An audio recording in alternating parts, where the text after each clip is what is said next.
দীর্ঘ 21-22 বছর মেয়ে ছিলাম, মেয়ে থেকে মা হলাম আজকে 12 দিন। আলহামদুলিল্লাহ, আল্লাহর কাছে লাখো কোটি শুকরিয়া। আল্লাহ আজকে আমাকে মা হওয়ার তৌফিক দিছে, আমার সন্তানকে দেখার মতো তৌফিক দিছে। তো আল্লাহ চাইলে সব কিছুই হয়, আলহামদুলিল্লাহ। তো আল্লাহর কাছে লাখো কোটি শুকরিয়া আদায় করি। তো আজকে আমার মেয়ের হলো 12 দিন, আলহামদুলিল্লাহ। আসসালামু আলাইকুম, আপনারা সবাই কেমন আছেন? আশা করি অনেক ভালো আছেন, যে যেখানে আছেন সুস্থ আছেন, আলহামদুলিল্লাহ। আপনাদের দোয়া ভালোবাসা আমরা অনেক ভালো আছি। তো প্রতিদিনের মতো নতুন একটি ব্লগ নিয়ে আপনাদের মাঝে চলে আসলাম। আর আজকের ব্লগটা শুরু করলাম হলো সকাল থেকেই। তো সকাল থেকে শুরু করার কারণ হলো আজকে চেষ্টা করছি যে আমার মেয়ের সকাল থেকে মানে একটা দিনের যে রুটিন থাকে ওই রুটিনটা আপনাদের মাঝে শেয়ার করব। আসলে দীর্ঘ 21-22 বছর পার করলাম মেয়ে জীবন। প্রথমে তো মানে একটা ধাপ থেকে একটা ধাপ আগাইছি। ছোট বাচ্চা ছিলাম, বাচ্চা থেকে আস্তে আস্তে বড় হইছি, তারপরে মেয়ে থেকে বউ হইছি বা কারো স্ত্রী হইছি, কারো মামি চাচি এরকম কিছু একটা সম্পর্কে জড়াই গেছি। তো আলহামদুলিল্লাহ তার চেয়ে বড় একটা পরিচয় হয়ে দাঁড়াইছে আমার, মেয়ে থেকে মাও হয়ে গেছে আলহামদুলিল্লাহ। আল্লাহ ওই তৌফিকটা আমাকে দিছে, বিদায় হইছি। তো আলহামদুলিল্লাহ 21-22 বছর পরে হলো মেয়ে থেকে মা হওয়ার তৌফিক আল্লাহ দিছে। আল্লাহর কাছে লাখো কোটি শুকরিয়া আদায় করি। তো আজকে হলো আমার মেয়ের 12 দিন পূর্ণ হলো, মঙ্গল বুধ শনি, হ্যাঁ আজকে 12 দিন। তো এই 12 দিনের মাথায় আইসা হলো আজকে বুঝতে পারলাম যে মেয়ে থেকে মা হওয়ার অনুভূতিটা।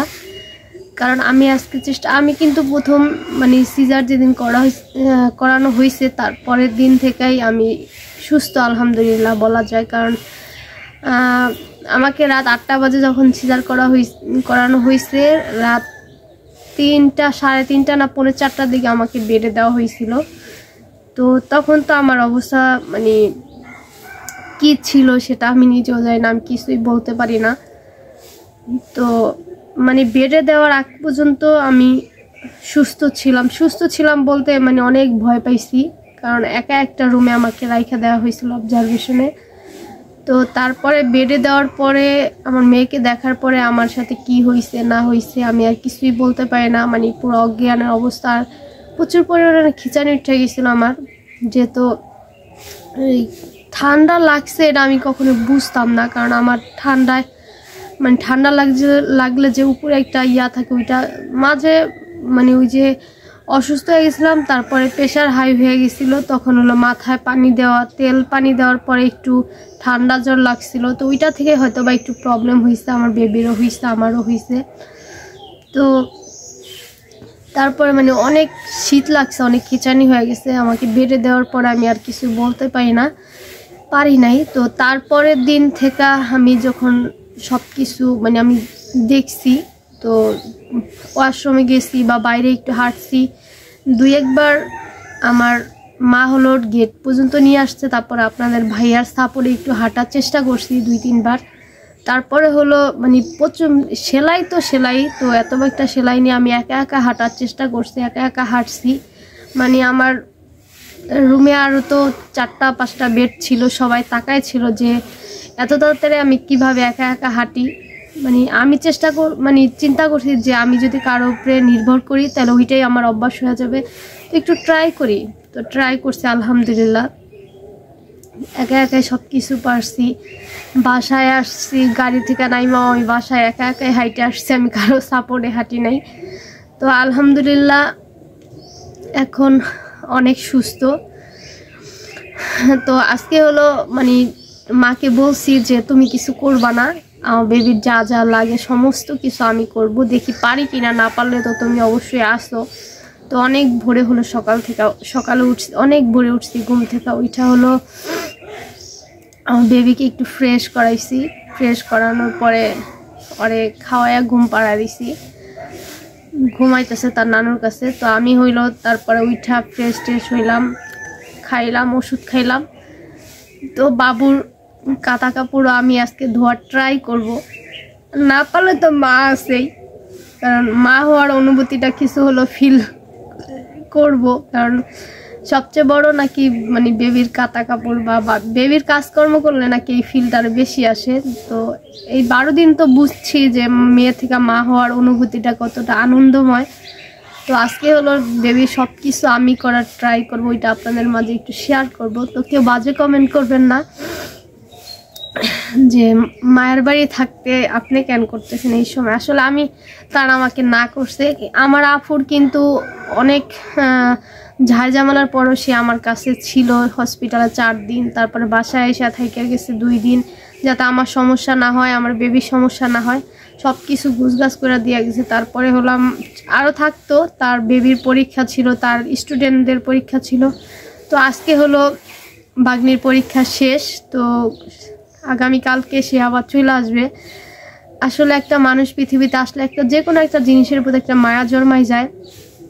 যেমন আপু কিন্তু কখনো এত মানে ঘন ঘন আসতো না, প্রতিদিন 2-3 বার ফোন দিয়া বাবুরে দেখে। আর আপনাদের ভাইয়াও, আমি কিন্তু 1.5 মাস এই বাসায় ছিলাম, সে কোনো কিছু লাগলে আইসা দিয়া চলে যেত, সাথে সাথে থাকতো না। আমি যে সিজারে গেছি ওই দিনেও কিন্তু তাকে আমি পাই নাই, সে তাদের বাসায় ছিল। তার এখন মেয়ে হয়েছে বিদায়, এখন রাত যত রাত হোক সে আইসা পড়ে, আইসা মেয়ের কাছে থাকে। আসলে আমি এখন মানে দুষ্টামি করি যে এখন আসো কেন, পরে বললো এখন আসি মেয়ের জন্য। মানে আসলে মানুষ মুখ দেখলে একটা মায়া জন্মাই যায়। তো আজকে চিন্তা করছি যে ওইটার একটু মানে কাছ থেকে ফিল করবো, এজন্য নিজে নিজে সব কিছু ট্রাই করবো। তো আর দোয়া করবেন আমার বেবির জন্য। আমি কিন্তু এখনও অসুস্থ, ওরকম অসুস্থ বলতে আমি অসুস্থটা অসুস্থ মনে করি না, আমি মনে করি আলহামদুলিল্লাহ আমি অনেক সুস্থ, পুরাটাই সুস্থ। নিজের মনের সাহসে হলো অনেকটা সুস্থ হওয়া যায়।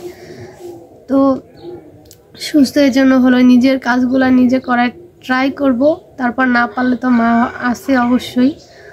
আর সবাই আমার বেবির জন্য একটু দোয়া করবেন, আপনাদের কাছে দোয়া প্রার্থী। আসলে আপনারা দোয়া করলে আমার বেবিটা ভালো থাকবে, সুস্থ থাকবে, আমরাও ভালো থাকবো। তো আর একটা কথা বলি, আপনারা আমাকে অনেক বাজে বাজে কমেন্ট করতেছেন, করতে থাকেন, সমস্যা নাই। খারাপ হয়েছি আর ভালো হইতে চাই না। যারা আমাকে ভালোবাসেন তারা ভালো বলবেন, যারা ভালো না বাসেন তারা খারাপ বলবেন, সমস্যা নাই। খারাপ হয়েছি বিদায় আপনারা বলতে পারতেছেন, বলেন, সমস্যা নাই, এটা নিয়ে দুঃখ নাই। আর চারপাশে কি হইলো না হইলো এগুলো নিয়ে মন খারাপ কইরাও কোনো লাভ নাই, কারণ এখন আমার একটাই চিন্তা, আমার বেবিকে ভালো রাখতে হবে, আমাকে ভালো থাকতে হবে। আর কি বললেন ওইগুলো নিয়ে মাথা ঘামাইয়া বা মন খারাপ কইরা নিজের ক্ষতি কইরা কোনো লাভ নাই। একটাই চিন্তা, এখন আমি সিঙ্গেল না, আমার এখন একটা সন্তান আছে, সন্তানকে কেয়ার করতে হবে, ভালো রাখতে হবে, কিভাবে ভালো থাকবে সেই চিন্তা আমার করতে হবে। তো আলহামদুলিল্লাহ বেবিকে নিয়ে অনেকটাই সুস্থ, ভালো আছি। তা আজকে আমার মেয়ের 12 দিন পূর্ণ হলো। তো মিলাদটা দিব করে দেওয়া হইতেছে না, কারণ একটু ঝামেলার মধ্যে আছি। আবার মসজিদে মিলাদ পড়ায় দিব, এখন আর কোন বাসায় কোনো আয়োজন করব না, যেটা করবো এটা এখন আর পড়ানো হবে না। সামনে ইচ্ছা আছে একটা অনুষ্ঠান করব, যেটা মানে যখন করব সেটা তো অবশ্যই আপনাদের মাঝে শেয়ার করব। আর আপনারা মানে আমাকে এত খোঁচা দেওয়া কথা বলতেছেন, মানে কি বলবো, এখন আর বলার কোনো ভাষা নাই। যে একটা মেয়ের মা হয়ে নাকি বুড়ি হয়ে গেছি। আসলে আপনাদের কাছে বুড়ি হইলেও তো আমার কিছু করার নাই, যে আমাকে নিচ্ছে সে তো আর বলতেছে না। আসলে একটা সন্তান লালন পালন করা যে কত কষ্টের, যে মা হয়েছে সেই বুঝে, সে আর কখনো এই কথাগুলো বলতে পারবে না। কারণ আমার বেবিকে সে দিত না, সারা রাত বৈশা থাকতে হতো। আসলে খাবার আমি খাইতে বসলেও সে কান্না করলে আমি খাবার রেখে উঠে যাই। আর নিজের কেয়ার তো এখন কি জিনিস সেটা তো ভুলাই গেছি। না আছে ঠিক মতো খাওয়া, না আছে ঘুম, না আছে কোনো কিছু।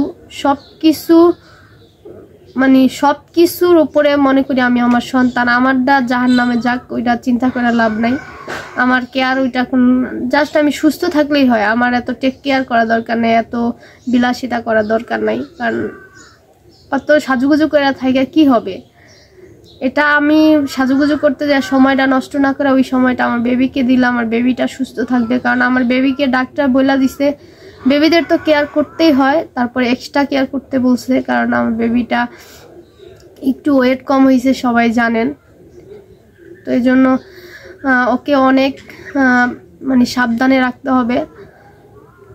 আমি ঘুমের থেকে উঠি প্রায় 12টার দিকে। তো 12টার দিকে উঠা একটু রোদ্রে বসি করি, সময় চলে যায় ওরকম। আর এখন তো শীতের দিন, সেই 5টার দিকেই মাগরিবের আজান পড়া যায়। তো ওরকম নিজের কোনো কেয়ার করার সময় পাই না।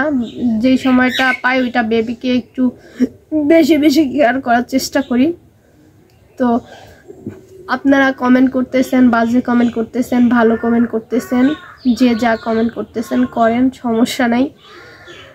আপনাদের ভুলটা ভাঙানোর দরকার ছিল, কিন্তু এখন আমি মনে করি এগুলা নিয়ে বাড়াবাড়ি করা উচিত না। এগুলা এখানে আমি ক্ষান্ত দিলাম। কারণ আমার পরিবার ওরকম না যে সে বলছে আমি আবার রিপিট করব। তো তার জন্য তারা আমাকে বলছে নেক্সট যেন তুমি কোনো কিছু না করো। তারা বলছে বলুক, সমস্যা নাই। তো আপনারাও বলতেছেন, বলতে থাকেন, সমস্যা নাই। খারাপ হয়েছি, খারাপের মতোই থাকতেছি। তো অনেক কথা বললাম, কথার মধ্যে কোনো ভুল ত্রুটি হলে অবশ্যই ক্ষমা দৃষ্টিতে দেখবেন। আর ভিডিওটা ভালো লেগে থাকলে অবশ্যই চ্যানেলটা সাবস্ক্রাইব করবেন, লাইক কমেন্ট শেয়ার তো অবশ্যই করবেন। আর আমার বেবিকে তার মামা কি গিফট দিল সেটা আপনাদের মাঝে শেয়ার করব।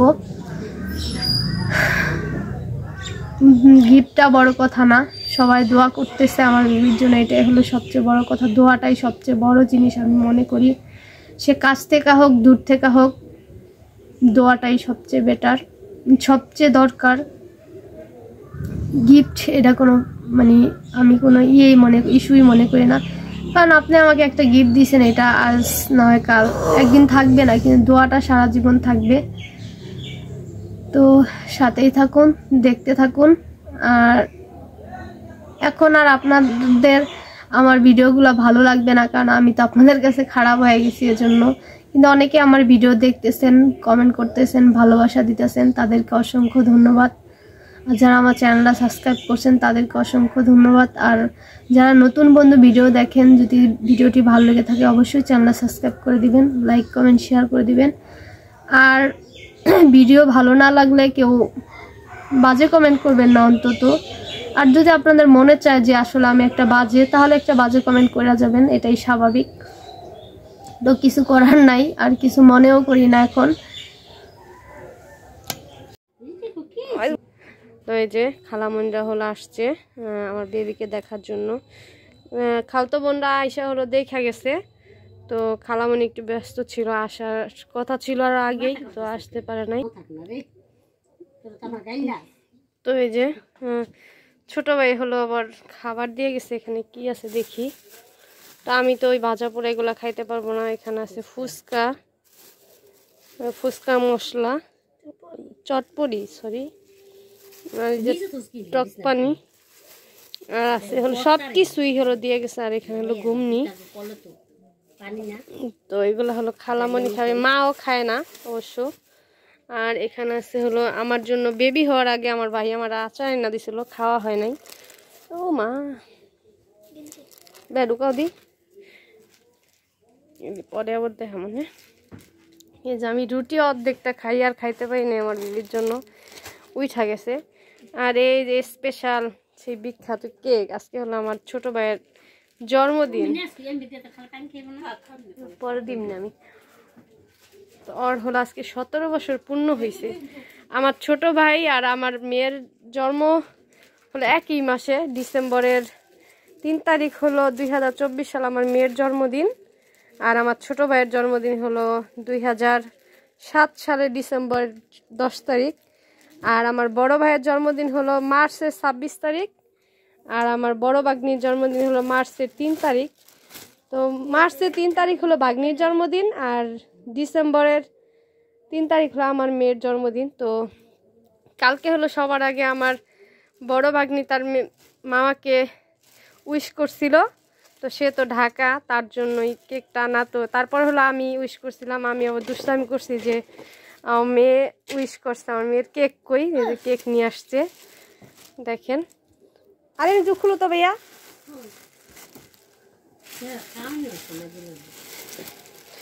তোমার আফায় তো আবার উঠা যাবে না আস্তে। ওয়াও, এই যে এটা হলো বাড়ির জন্য আনছে, কারণ বাড়িতে তো আমি কেক খাইতে পারবো না, এর জন্য হলো ছোট্ট একটাই কেক আনছে। কেকটা কিন্তু অনেক সুন্দর হয়েছে। Happy birthday Mahim. মা হলো দুষ্টামি করছিল। কেকটা আসলে অনেক বেশি সুন্দর হয়েছে। এটা খুলে দিবে একটু, এটা দেখি। আর এটা হলো তারা কাটা, মানে তার ফ্রেন্ডদের নিয়ে কাটা হবে বাজারে। এটার মধ্যে আরেকটা আছে। আর খোলা লাগবে না, খোলা লাগবে না। এটা কি খোলা লাগবে না? খোলা খোলা খোলা আস্তে আস্তে। এই যে ওয়াও, এটা আরো বেশি সুন্দর। মা ওইটাই, এটা দিদি যেটা লাগিয়ে গেছে রে নিচে। এটাও সেম, কিন্তু এটা হলো বড়, এটা হলো ছোট। দেখেন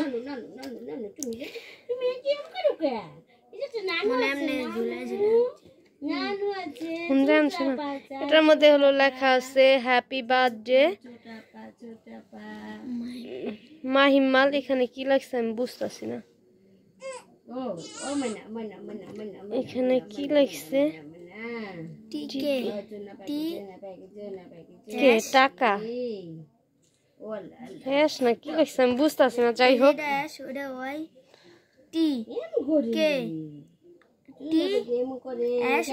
টিকটকার সম্ভবত এরকম কিছু, টিকটকারই লাগছে মনে হয়। টিকটকার মাহিমাল,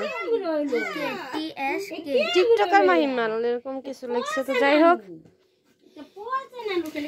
আর আমার মেয়ের জন্য কি উপহার নিয়ে আসছে সেটা আপনাদের মাঝে শেয়ার করব।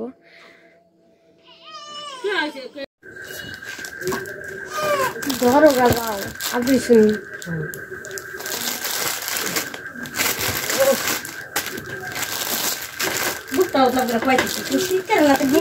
বুঝলাম ওই করছে, দাও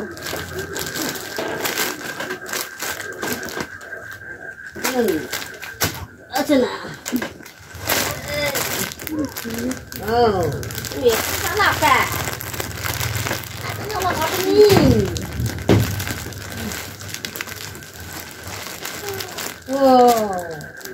তুমি কাজে জ্বালা জ্বালা করো।